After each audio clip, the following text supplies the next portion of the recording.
Okay, we're looking at upper and lower bounds. So I've taken the worked example in your turn from the slideshow that you would have seen had we been in class. I'm going to go through these two examples and then you can try some yourself. Okay, 3,000 rounded to the nearest 1,000. Now, when we're rounding, whatever we're rounding to, we're going to cut that in half. Half of it will go above, half of it will go below, and that gets you your upper and lower bound. So 1,000 is what we're rounding to this time. I divide that by 2 and I will get 500. And so the upper bound is 3,000, because that's what we're rounding to, plus 500, which is 3,500. The lower bound is 3,000, because that's what we're rounding. Take the 500 off, and that gets me 2,500. So an upper bound is 3,500, a lower bound is 2,500. Now, sometimes this causes confusion because people say, but hang on, 3,500, if I was rounding that to the nearest 1,000, that would round to 4,000. You're not wrong, it would. But this is how bounds work. Let's take the number that we're rounding to and just call it x. And we're going to look at this error interval now. The lower end of the interval I think is relatively easy to comprehend. 2,500 is the absolute smallest number that if rounding to the nearest 1,000 will go to 3,000.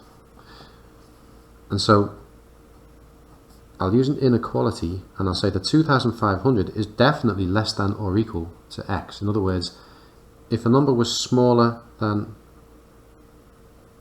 2,500 it would go down, but as soon as it hits 2,500 it goes up to the x. But what about the top end? Well, I'm saying it's 3,500. And that's because every number underneath 3,500 will round, if I'm rounding to the nearest 1,000, to 3,000. 3,500 won't, and so I'm going to say anything less than 3,500, but not 3,500 itself. And that's because if I was to take the number 3499, so 3,499, and then put 0.9 and make that 9 recur, that gets so dangerously close to 3,500 that I can't really do anything else. That is still, though, going to round to 3,000 because it hasn't hit 3,500. And so everything underneath it rounds to 3,000, but this doesn't. That's your error interval. So, it's time for you to try your turn. Now your turn, note that you're rounding to 100, not to 1,000. So have a little think about how that changes it. Have a go, pause the video. When you've done it, press play and check that you got it right.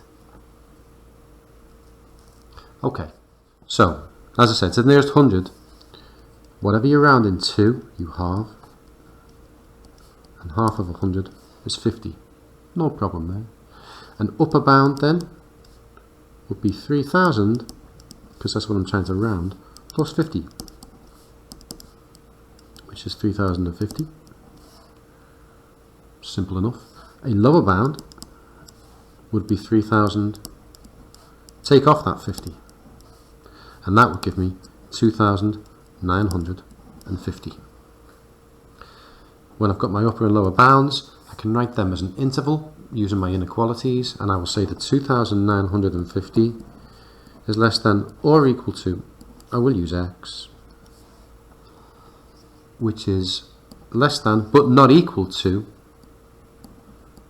3,050. Right. So the work that matches that I've sent to you as a Word document this time.